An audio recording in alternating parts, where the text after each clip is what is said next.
Until the night of October 14, 2021, deep in the Bighorn Mountains of Wyoming, I trusted the rules of the wilderness, that every sound had a source, every track had a name, and every predator could be identified.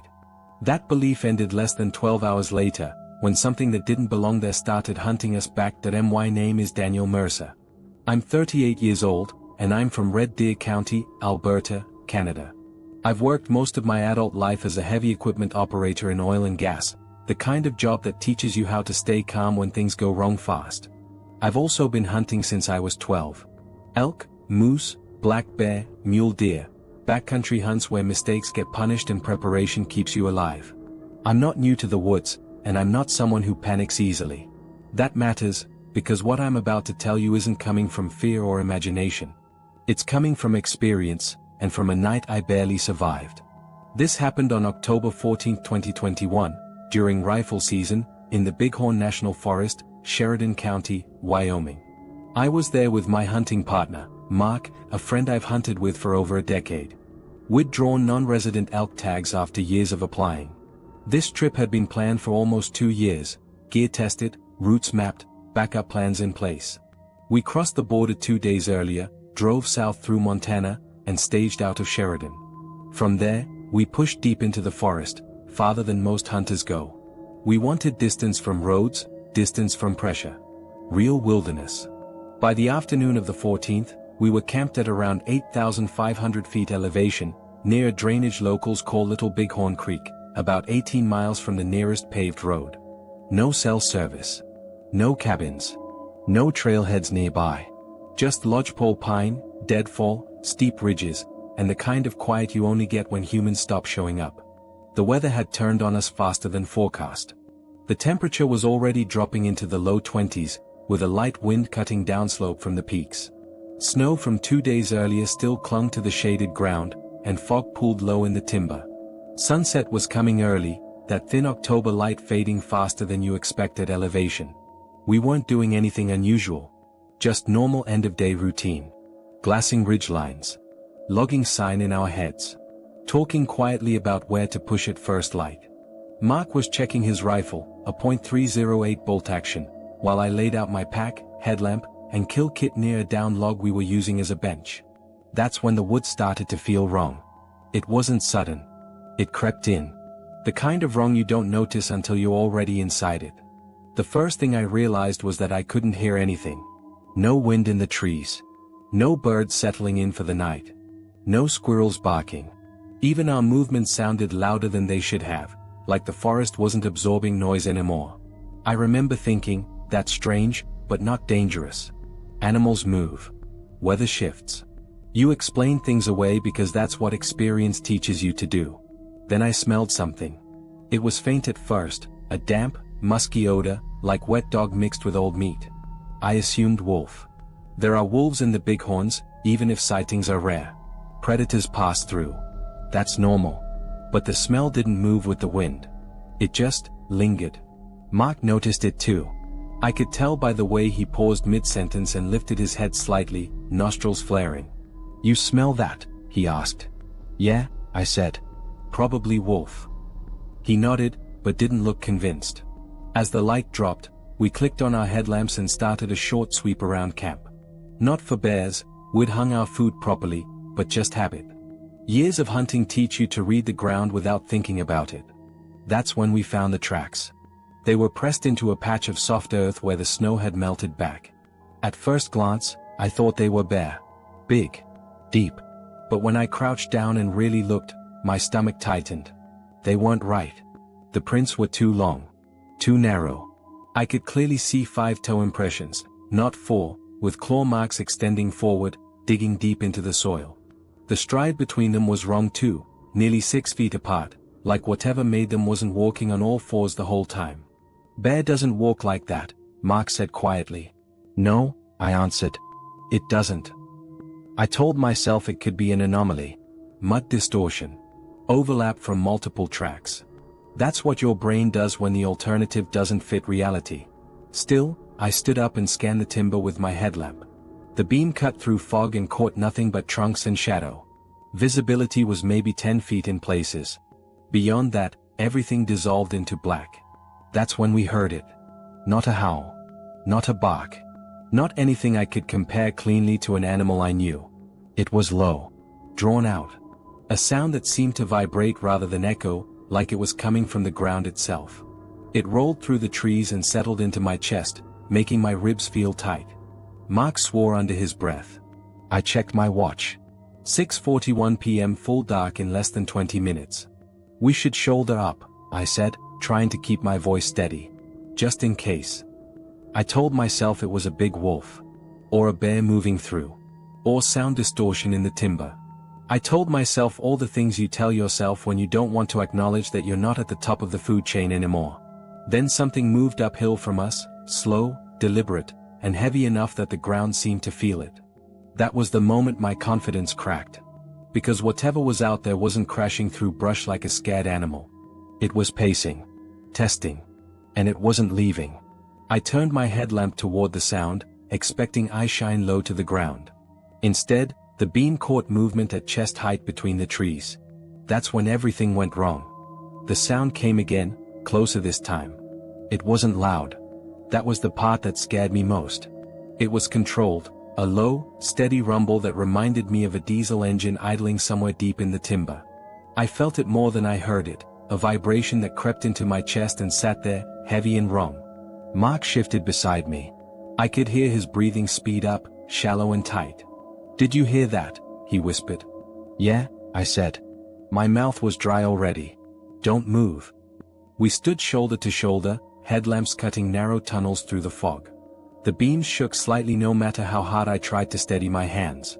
The forest ahead of us looked the same as it always had, trees, deadfall, shadow, but it felt different now. Like it was holding something back. Then came the footsteps. Slow. Deliberate. Not the scattered crunch of a deer bolting or the uneven shuffle of a bear. These were measured, spaced evenly apart, heavy enough that branches snapped clean instead of bending. Whatever it wasn't trying to hide anymore. It wanted us to know it was there. The smell hit harder as it closed the distance. Wet fur. Old blood. Rot. It rolled in thick waves, burning the back of my throat and making my eyes water. I swallowed hard and tasted metal, adrenaline flooding my mouth. "Jesus," Mark muttered. "That's not right." The footsteps stopped. Everything stopped. No wind. No insects. No distant night sounds. Even our own breathing felt too loud, like we were violating something sacred by making noise at all. The silence pressed in on us, thick and suffocating, as if the forest itself had gone rigid. I swept my headlamp left to right, slow and careful. The beam caught the edge of a tree trunk, and then something moved behind it. At first, I only saw part of it. A shoulder, maybe. Broad. Too high off the ground. The shape shifted, and I realized it wasn't crouched like an animal. It was standing. Upright. My heart slammed against my ribs so hard it hurt. Cold sweat broke out across my spine, soaking into my base layer. My hands shook violently now, the rifle feeling suddenly too heavy, too clumsy. "It's a bear," my brain insisted. "It has to be. Bears can stand. Bears can look wrong in bad light." Then it stepped fully into the edge of the beam. It was taller than me. Taller than Mark. Easily 7.5 feet, maybe more, with shoulders so wide they brushed the branches beside it. Its body was covered in dark, coarse fur, charcoal gray and black, matted in places like it had dried blood or mud worked into it. The chest was thick and muscular, rising and falling slowly as it breathed. The head was wrong. Not a bear's skull. Not even close. It was canine, elongated snout, heavy jaw, ears set high and back, but shaped in a way that felt disturbingly intelligent. The eyes reflected the light a dull amber, not glowing wildly like an animal caught off guard, but steady. Focused. Aware. It looked at us. Not past us. Not around us. At us. My legs felt like they'd turned to water. I couldn't tell if I was breathing or not. The world narrowed until there was nothing but that shape in the beam and the pounding of my heart in my ears. "No," Mark whispered. "No, no, no." The thing shifted its weight, and I saw its arms, long, muscular, hanging lower than a man's would. The hands ended in thick, black claws that curved slightly, catching the light as it flexed them once, slowly, like it was testing how sharp they were. It took a step forward. The ground compressed under its foot, leaving a deep impression even through the thin crust of snow. It wasn't rushing. It wasn't aggressive in the way animals panic and charge. This was calm. Calculated. My mind scrambled for explanations. A guy in a suit. A sick wolf rearing up. Stress. Altitude. Darkness. But none of those fit. None of them explained the way it held eye contact, the way its head tilted just slightly to the side, studying us. I knew, deep down in a place I didn't want to acknowledge, that this wasn't an animal I'd ever hunted. This wasn't something that belonged on any checklist or field guide. This thing knew we were there. And worse, it knew what we were. Predators. The growl came then, rolling out of its chest in a low, controlled wave. It wasn't a warning. It wasn't fear. It was possession. Mark's hand brushed my arm, hard enough to hurt.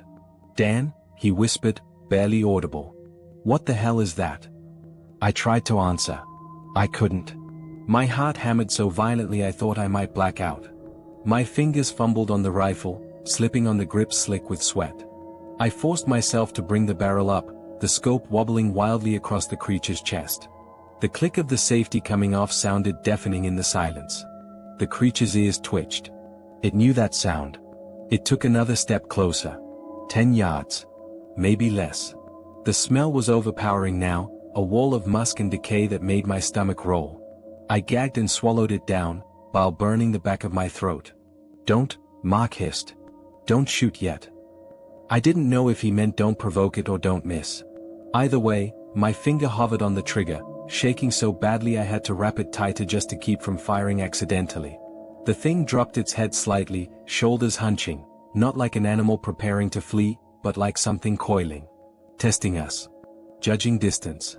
Then it did something that shattered whatever thin thread of denial I still had left. It smiled. Not a human smile. Not exactly. But its lips pulled back just enough to show long, yellow teeth, thick and powerful, built for tearing. A sound escaped its throat, a soft, chuffing exhale that felt like amusement. I realized then that we weren't dealing with a scared animal defending territory. We were being sized up. Hunted. The creature shifted its stance again, muscles rippling under its fur, and this time it didn't stop. It moved toward us, fast. And in that instant, standing there in the dead silence of the Bighorn Mountains with my rifle shaking in my hands, I understood something with terrifying clarity. We weren't in control anymore. And whatever rules I thought governed the wilderness had just been ripped apart. The moment it lunged, instinct finally cut through the paralysis. "Move!" I shouted. The word ripped out of me raw and panicked, louder than I meant it to be, but it broke whatever spell had frozen us in place. Mark stumbled backward as I shouldered the rifle properly, the stock slamming into my collarbone.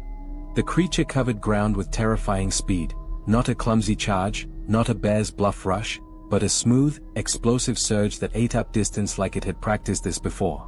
I squeezed the trigger. The muzzle flash blew the darkness apart. The crack of the .300 Win Mag echoed violently through the timber, bouncing off the slopes and coming back distorted. The recoil punched my shoulder hard enough to sting, and the smell of burned powder flooded my nose. I missed. I knew it instantly. The round tore into a tree behind the thing, spraying bark and splinters into the air, but the creature didn't even flinch. It didn't jump or startle like an animal caught off guard. It adjusted. That's when it dropped to all fours. The movement was so fast my brain struggled to track it. 1 second it was upright, towering and almost human in shape. The next it was down low, spine rippling as it launched sideways into the trees with a speed that made my stomach drop. "Run! Mark, run!" I yelled. Branches exploded to our right as the creature circled, moving parallel to us through the timber. I could hear it now, claws tearing into bark, heavy breathing coming in short, controlled bursts. It was flanking us. We bolted downhill, boots slipping on frost-slick rocks and patches of old snow.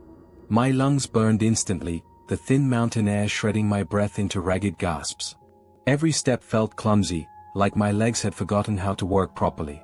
"Dan?" Mark shouted behind me. I glanced back just in time to see him stumble over a hidden root. He went down hard, his rifle clattering against a rock with a sharp metallic crack that echoed far too loudly. The growl came again, closer now. Too close. I spun, rifle up, heart hammering so violently I thought it might burst. My headlamp beam caught movement streaking through the fog, a dark blur weaving between trees with impossible agility. I fired again. This time the shot connected, not center mass, not clean, but close enough that I heard it. A deep, wet thump, followed by a roar that ripped out of the creature's chest, raw and furious. It wasn't pain the sound carried. It was anger. The thing crashed through a stand of saplings, snapping them like twigs, then vanished into the darkness again. "Get up!" I yelled at Mark, grabbing the strap of his pack and hauling with everything I had. He scrambled to his feet, eyes wide, face pale under the headlamp glow. There was blood on his forehead where he'd hit the ground, but he didn't seem to notice. "What the hell is that?" he gasped. "I don't know," I said. "But it's not stopping." We ran. Down the slope, through deadfall and brush, crashing like idiots because stealth no longer mattered. The forest felt like it was closing in on us, every tree a potential blind spot, every shadow a hiding place. I could hear it again, pacing us, matching our speed with terrifying ease. Sometimes on 2 legs. Sometimes on 4. The sound of its movement changed constantly, making it impossible to pinpoint exactly where it was. To our left, something slammed into a tree trunk with enough force to make it shudder. Bark rained down around us. I smelled that foul musk again, thick and overpowering, and gagged as bile rose into my throat. "Split up." Mark panted. "No." I shouted. "Stay together." The ground leveled out briefly, opening into a small clearing choked with knee-high brush. For half a second, I thought we'd gain some space.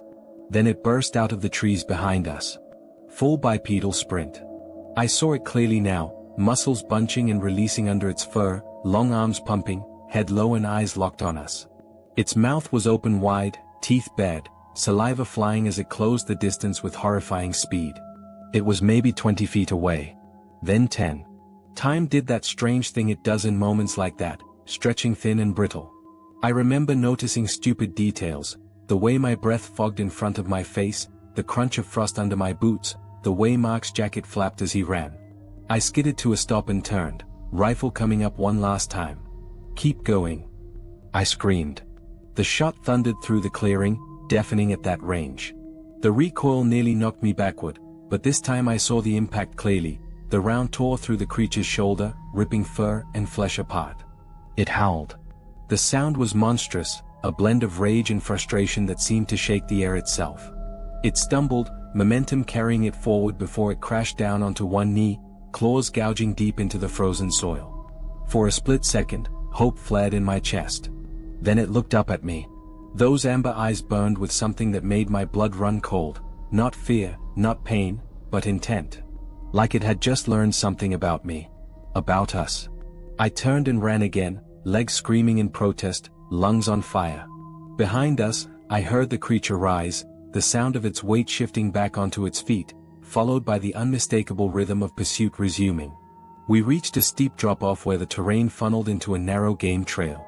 I nearly went over the edge before catching myself on a tree, bark tearing at my gloves. "Down there!"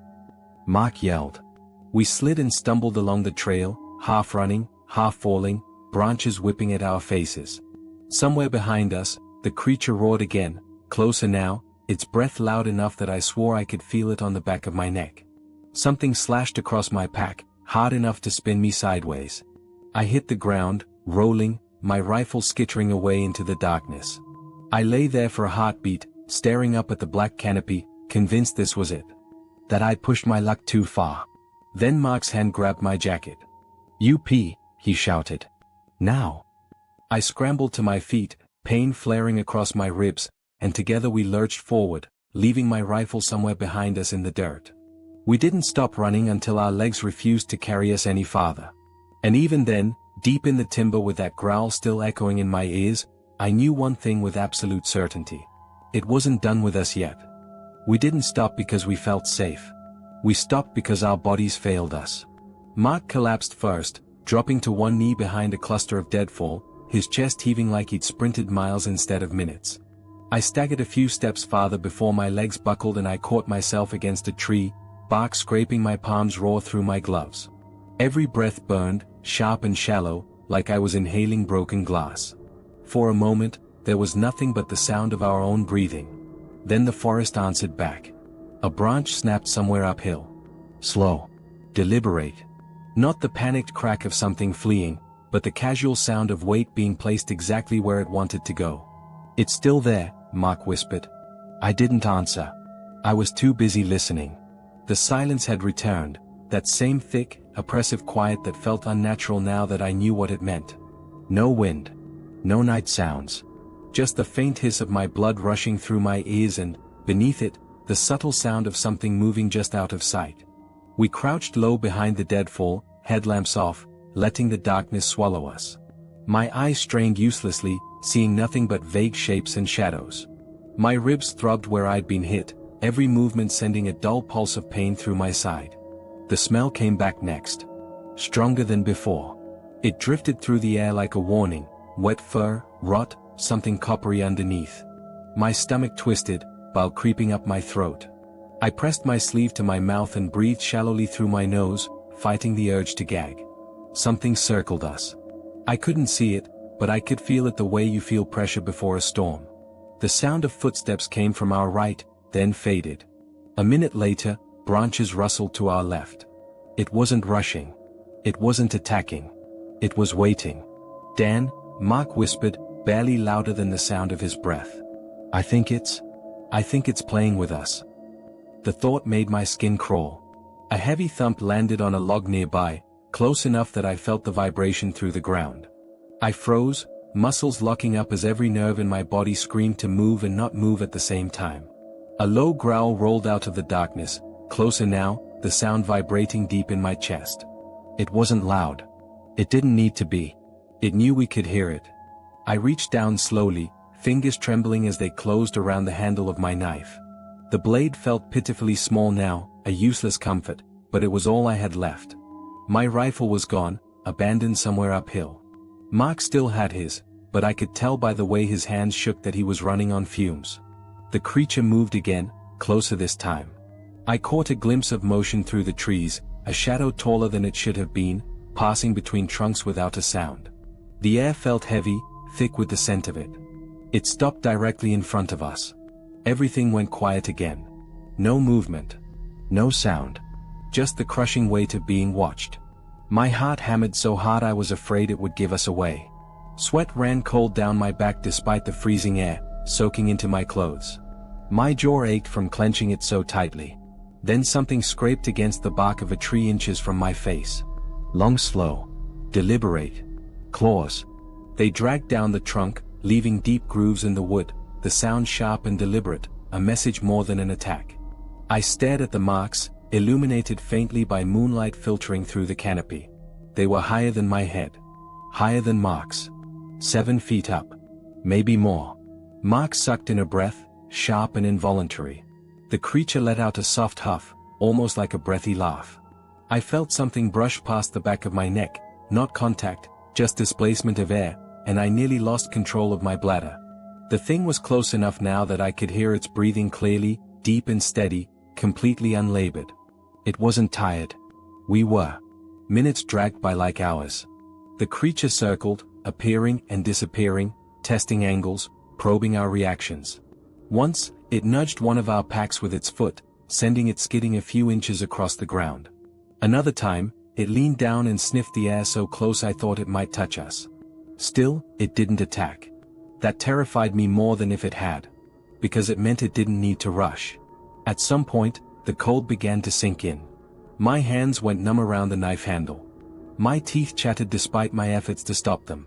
The adrenaline that had carried us through the chase was fading, leaving behind exhaustion so deep it felt like gravity had doubled. I checked my watch without turning my head. 2:17 a.m. We'd been like this for hours. A faint light began to creep into the sky sometime later, not dawn, not yet, but the promise of it. The black above the trees softened into dark blue, just enough to see shapes more clearly. That's when I realized the creature had repositioned itself. It stood downhill from us now, blocking the only clear route toward the trail that led back to the road. Upright. Motionless. Watching. It knew. It knew exactly where we needed to go. Mark leaned close, his voice shaking. "We can't stay here. We'll freeze." He was right. If the thing didn't kill us, exposure would. I nodded slowly, fear twisting tight in my gut as I stared at the dark shape between us and any hope of escape. We wait for more light, I whispered. Then we make a run for it. The creature tilted its head, almost as if it had heard me. It took one slow step forward. The silence closed in again, thick and suffocating. Whatever this thing was, whatever rules it followed, I knew one thing for certain as it began to advance through the trees toward us. The night wasn't over yet. The creature moved first. It didn't rush us. It didn't roar or charge or explode out of the trees like before. It stepped forward slowly, deliberately, its massive silhouette separating itself from the timber as the faint pre-dawn light crept into the forest. The sky above the ridgeline had turned a dull, washed-out gray, just enough to see shapes clearly, just enough to know exactly how big it was. Mark tightened his grip on his rifle. I could hear the soft click of his safety coming off, loud as a gunshot in the stillness. "Dan," he whispered. "If it comes any closer." "I know," I said, though my mouth felt numb. I didn't know what we were going to do. I just knew standing there any longer meant dying on our knees. The thing took another step. Its shoulders rolled as it moved, muscles shifting under matted fur. The claws on its hands flexed slowly, digging into the dirt with a sound like nails dragged across wood. It lowered its head slightly, amber eyes locked on us, and for the first time since we'd seen it, I felt something change. This wasn't curiosity anymore. This was intent. "Now," I hissed. "When I say run." The creature surged forward. Not a full sprint, not yet, but fast enough that panic slammed through me like a physical blow. I didn't wait to finish my sentence. "Run." Mark fired. The shot cracked through the forest, the sound echoing off the slopes in sharp, overlapping bursts. I saw the round strike the creature's chest. I know I did, but it barely reacted. It stumbled half a step, snarled, and then accelerated. That was when it came on all fours again. The change was horrifying in its efficiency. Its body compressed low, spine flattening, arms and legs working together in a way no normal animal should be able to manage at that size. It ate ground with terrifying speed, claws throwing dirt and snow behind it as it closed the distance. We ran downhill, boots slipping, lungs screaming, adrenaline ripping through muscles already on the edge of failure. I could hear Mark behind me, gasping, swearing under his breath. The ground dropped sharply, forcing us into a narrow chute filled with loose rock and fallen branches. Behind us, the creature roared. The sound was raw and violent now, stripped of the calm control it had shown earlier. Rage vibrated through it, and I knew, absolutely knew, that we were seconds from being caught. Something slammed into my back. I flew forward, hitting the ground hard enough to knock the breath clean out of me. Pain exploded across my ribs and shoulder as I skidded through frost and dirt. My head rang, stars bursting across my vision. I rolled instinctively, just as claws raked across the spot where I'd been a second earlier. The sound of them tearing into earth was inches from my face. I screamed. Not words. Just noise. Mark fired again, point blank. The muzzle flash lit everything in stark white for a split second, and I saw it clearly then, closer than I ever wanted to be. Its head was massive, jaws open wide, teeth thick and yellowed, saliva stringing between them. Its eyes were wild now, no longer calm, and for the first time I saw something like frustration in them. The shot tore into its side. It recoiled, howling, stumbling backward just long enough for Mark to grab me by the collar and haul me to my feet. "Move," he shouted. We ran like animals. No thought. No planning. Just blind, desperate flight downhill, crashing through brush and sliding over loose rock. My ribs screamed with every breath, sharp pain stabbing deeper each time my lungs expanded. I tasted blood, coppery and thick, and realized I'd bitten my tongue or worse. The creature followed. I could hear it behind us, closer than before, its breathing loud and ragged now, no longer controlled. It snapped branches and shattered deadfall with raw strength, refusing to slow, refusing to give up.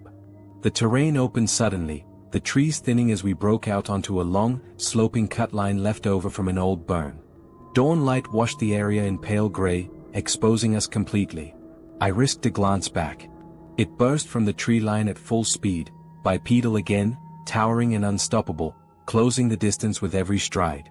It raised one arm, not to grab, but to strike, and in that moment I was certain I was about to die. Then it stopped. Not completely, not instantly, but enough. It slowed, feet digging into the ground as it crossed the edge of the trees. It snarled, pacing the boundary, shoulders heaving, eyes never leaving us. It took one more step into the open, then another. And halted. The light had changed. The sun hadn't fully risen, but the darkness it seemed to prefer was gone. The open slope offered no cover, no shadows to melt into. For the first time, it hesitated.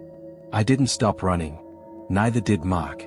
We put distance between us and the trees, stumbling, half falling, lungs on fire, until the slope leveled out and the faint outline of the access road appeared below us like a mirage. Only then did I dare look back again.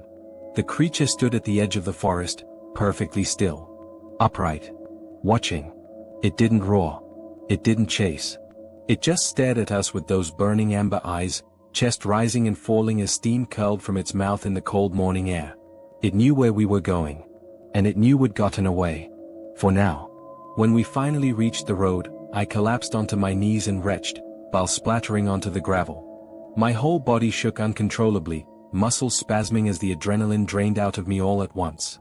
Mark dropped beside me, laughing and sobbing at the same time, his rifle clattering onto the ground. "We made it," he gasped. "Jesus Christ, we made it." I looked back one last time toward the trees. The forest was empty. But I knew, with a certainty that still chills me to this day, that it hadn't gone far. I made it out. Barely. Morning didn't make it better. It just made it undeniable. We sat on the side of that gravel access road for a long time after the sun finally cleared the ridge, neither of us saying much. The adrenaline had burned itself out, leaving behind shaking hands, aching joints, and a bone-deep exhaustion that made it hard to think straight. My ribs felt like they were cracked. Every breath sent a sharp reminder through my side, and my shoulder throbbed where I'd been hit and dragged. Mark finally broke the silence. "We need to see what it did." I didn't want to. Every instinct I had screamed to get in the truck, drive until pavement turned into highway, and never look back. But part of me needed confirmation. Proof that what we'd survived wasn't just terror-fueled hallucination. We reached the truck just after sunrise. Frost coated the windshield, and our breath still fogged the air as we dropped our packs and leaned against the tailgate. That's when we saw the first damage. Deep gouges ran down the side of the truck bed, angled slightly, like something had dragged its claws across the metal. Not scratches, gouges. The paint was stripped clean, bare steel exposed beneath. I ran a finger along one of them and felt how deep it was. Easily half an inch. Mark stared at it in silence. "That's not a bear." I nodded. I didn't trust my voice. Against the rear bumper, half buried in frost and dirt, were footprints. Not paw prints. Footprints. They were massive, 14 to 15 inches long, clearly defined despite the mixed gravel and soil. 5 toes. Deep heel impression. Claw marks dug into the earth at the front of each toe. The stride between them was long, nearly 6 feet, measured heel to heel. I took photos with my phone, hands still shaking. I dropped my knife beside one print for scale. It looked absurdly small. We followed the tracks a short distance back toward the trees, stopping where the forest swallowed them up. The ground there was churned and torn, branches snapped at shoulder height, brush flattened as if something heavy had passed through repeatedly. And the smell was still there. Faint, but unmistakable. That same wet, rotting musk hung in the air like a stain that wouldn't fade. We didn't go any farther. On the drive down to Sheridan, the shock started to set in. My hands wouldn't stop trembling on the steering wheel. Every shadow on the roadside made my heart spike. I flinched when a mule deer bolted from the trees, my body reacting before my brain could catch up. At the hospital, they told me I was lucky. Deep bruising, maybe a cracked rib, soft tissue damage in my shoulder. Nothing life-threatening. I laughed when the doctor said that, a sharp, hysterical bark that made him pause and look at me differently. He didn't ask what happened. Neither did the nurse. They didn't want to know. Later that day, we spoke to a local sheriff's deputy. We told him everything, or at least as much as we could without sounding completely insane. The tracks. The damage. The thing itself. He listened politely. Took notes. Nodded. Then he told us it was probably a bear. Grizzlies move through sometimes, he said. Especially this time of year. I pulled out my phone and showed him the pictures. Zoomed in on the prints. The claw marks. The stride. Bears don't walk like that, I said. And they don't smile. That was the moment his expression changed. Not fear. Not curiosity. Dismissal. He thanked us for coming in. Suggested we get some rest. Told us to be careful in the future. That was it. No follow-up. No investigation. No one went up there to look. By the time we drove back north toward Canada, the world felt wrong. Smaller. More fragile. Like the illusion of control I'd carried my whole life had cracked open and let something ugly seep through. Sleep didn't come easy after that. When it did, it came in fragments, flashes of amber eyes in the dark, the sound of breathing too close to my ear, the scrape of claws on bark. I woke up soaked in sweat more nights than not, heart racing like I'd just finished another sprint downhill. I started researching. At first, I told myself it was just curiosity. Looking for answers. But it became obsession quickly. Every free moment I had was spent reading encounter reports, digging through forums, scanning maps. Wyoming wasn't empty. Not the way people thought. There were reports going back decades, ranchers finding livestock torn apart in ways that didn't match wolves or bears. Hunters hearing bipedal footsteps pacing them at night. Drivers spotting tall, canine shapes crossing highways at impossible speeds. The word that kept coming up made my skin crawl. Dogman. I hated it. It sounded ridiculous. Tabloid nonsense. But the descriptions were wrong in all the right ways. The height, the posture, the intelligence, the way they hunted. The Bighorn Mountains came up more than once. That was the worst part. Knowing we hadn't wandered into some isolated nightmare. Knowing it had happened there before. And that it would happen again. Mark doesn't like to talk about it now. He changed after that hunt. Quit going deep into the backcountry. Sold one of his rifles. Started carrying a handgun everywhere, even into town.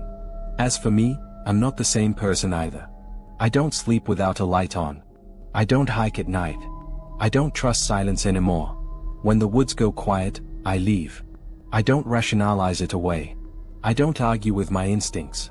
Because I know what waits on the other side of denial. Whatever that thing was, whatever rules it followed, it wasn't supernatural. It bled. It reacted. It hunted like an apex predator. And it's still out there. That's what stays with me the most. Not the fear. The certainty. It's been over 3 years now, and I still measure my days by that night. Not consciously. Not on purpose. But everything I do, every decision I make in the woods, every place I choose to go or avoid, runs through the filter of what happened in the Bighorn Mountains. Before October 2021 and after it. That's how my life is divided now. On the surface, things look normal. I went back to work. I pay bills. I laugh at jokes.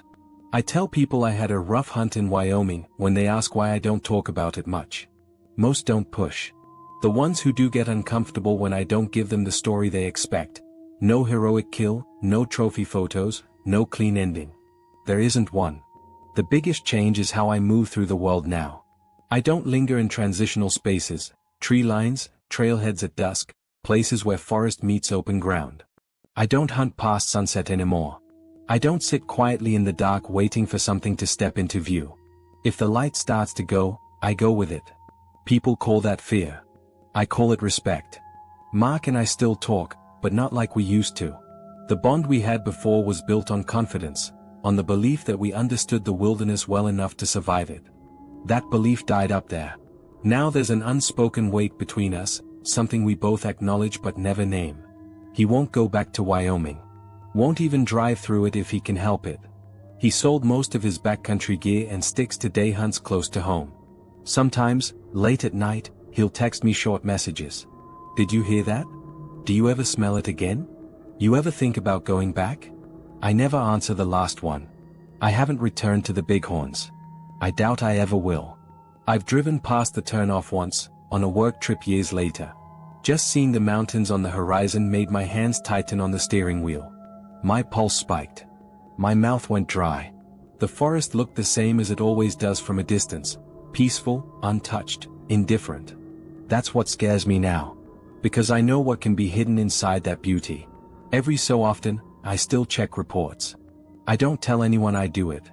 I don't need the looks or the jokes. but I read the forums. I follow local news out of Wyoming and Montana. Ranchers losing cattle to unknown predators. Hunters finding tracks too big for wolves. Drivers spotting tall, dark figures crossing highways at night, always too fast to get a clear look. Most of the reports fade away. Labeled misidentifications. Hoaxes. Bears walking upright. But the patterns remain. Same terrain. Same time of year. Same behavior. And always the silence first. That's what I tell people now when they ask why I'm sharing this. Not to convince them of anything. Not to prove I'm right. Just to warn them. If you're in the deep woods and the animals go quiet all at once, really quiet, don't stand there trying to explain it. Don't laugh it off. Don't tell yourself you're being dramatic. Leave. If you find tracks that don't make sense, don't follow them. If you smell something rotten where it doesn't belong, don't investigate. And if you ever feel like you're being watched by something that doesn't want to be seen, trust that feeling. You are not imagining it. Whatever we encountered up there wasn't a monster from a story. It didn't speak. It didn't vanish in a flash of light. It didn't break the laws of nature. It followed them. It hunted. It tested. It waited. And it chose not to finish us. I don't know why. Maybe daylight. Maybe distance. Maybe it had learned what it needed to know. The truth is, I'll probably never understand its reasoning, and I'm not sure understanding it would make anything better. Some things don't need explanations. They just need survivors. I still dream about it sometimes. Not every night, but often enough. In the dreams, I'm back in that clearing, headlamp beam cutting through fog, heart hammering, waiting for movement that I know is coming. Sometimes I wake up before it appears. Sometimes I don't. When I do, I can still smell it. Still hear the breathing. Still feel that awful certainty settle into my bones, the knowledge that I am not the apex predator I once believed I was. I live with that now. I carry it the same way I carry scars you can't see, quietly, carefully, always aware of where it might catch. The woods didn't attack us that night. They revealed something. And once you've seen what's willing to walk out of the darkness when it thinks no one is watching, you never really leave it behind. Because I know I wasn't alone in those mountains. And I know, just as surely as I'm sitting here now, that whatever hunted us is still out there. Waiting. The woods remember. And so do I.